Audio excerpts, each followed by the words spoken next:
Hey, what is going on, guys? Welcome back to another Lost Ark build video. Today I'm going to be covering the DEATHBLADE, which is my second most played class in Lost Ark. On top of that, I've been doing a ton of research for this video, and just for myself personally, because I do want to play as optimally as possible. So I'm seeing how other people play DEATHBLADE, how they build her, as well as how the Korean meta is, and how they play and build them, and a bunch of first-hand testing as well to try and figure out the most optimal loadout to show you guys. So, without further ado, let's hop right into it. By the way, I apologize in advance if I sound nasal or something like that. I just seem to have a little bit of a cold. I'm kidding, it was the 45 minutes of crying alone in my room before I started recording. First, let's go over stat priority, which is super simple because you just need spec. For DEATHBLADE, just want to max out your specialization, and whatever points you have left go into crit. So basically 75% of your stats into spec, and the rest of the 25 go into crit, which really translates into getting a necklace that has spec and crit, and then running spec on every other accessory. The reason why you want to focus so heavily into spec is because it literally gives you everything you need to succeed in this class. It increases the damage of your actual surge ability, it increases the damage of your awakening, which you'll use a ton, and most importantly, it increases the amount of cooldown refunds that you get when you actually pop surge, and the amount of meter that you gain, which is super important for the beginning of a fight and for remaining energy builds as well. Next, let's talk about engravings, starting with your class bonus. You can pick either surge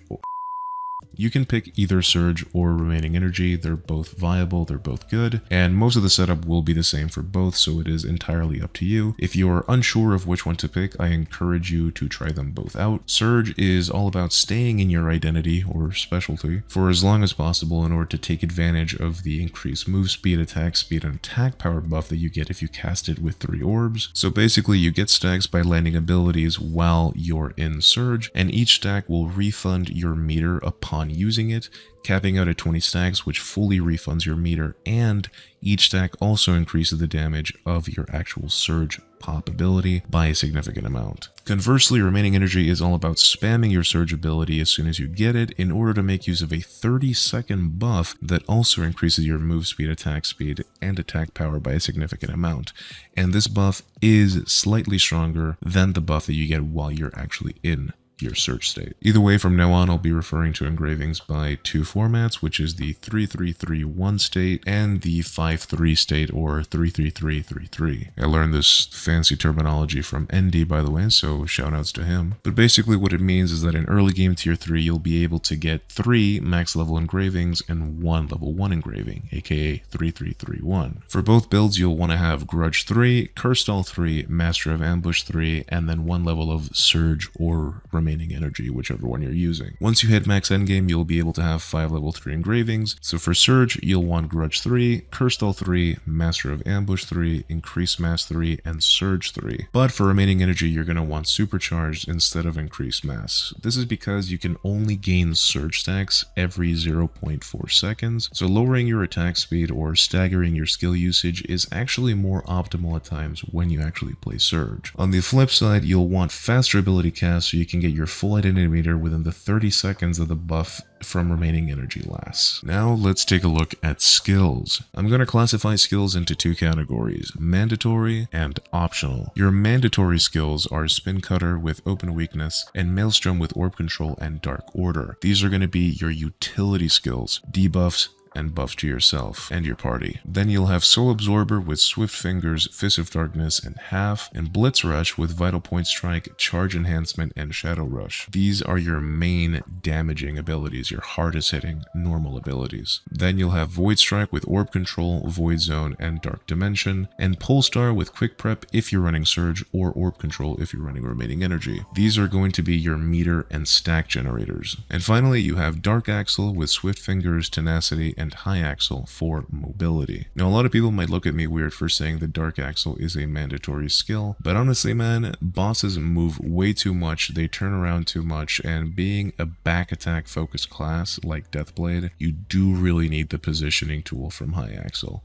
It sucks that it's an ability that costs 10 levels, but it is what it is. As for your optional abilities, you have Earth Cleaver for those fights where you could really use a counter. Use this against bosses like the Clown Man, who, you know, has to be countered a lot. Otherwise, you can run Moonlight Sonic instead. By the way, if you need to run Chaos Dungeons, just swap Axel for Moonlight Sonic, or a Cleaver as well, whichever works. For your Awakening skill, you'll want to use Flash Blink, and honestly, the main reason is that compared to the other Awakening skill, this one is much faster to cast. It has high destruction, high stagger, and it is a lot easier to land. At endgame, when you're at level 60 with max skill points, this is what your Surge build should look like.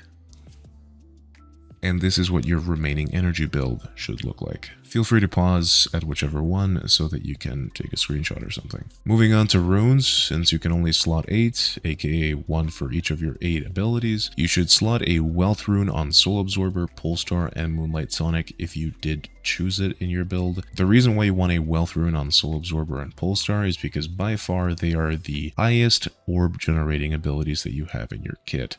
If you're playing Surge, this might not be as necessary, so you can just slot a Gale Wind on both of these.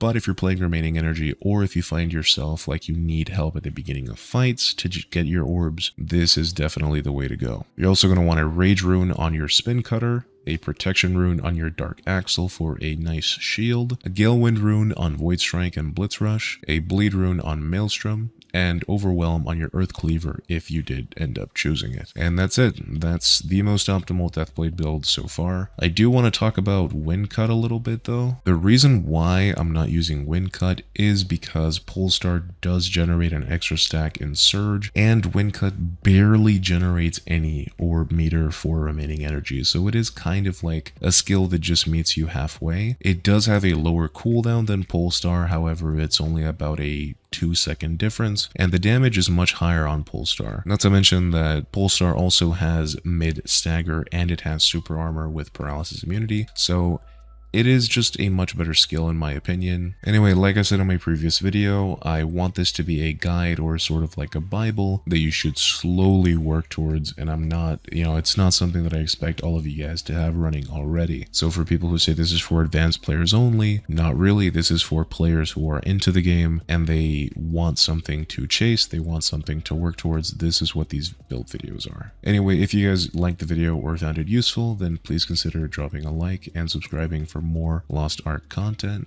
Link to my Discord is in the description as always. Feel free to join me, and if you are on any East Latin, feel free to add my characters because I have nobody to play with. As always, thank you for watching, and I'll see you guys in the next one. Take care.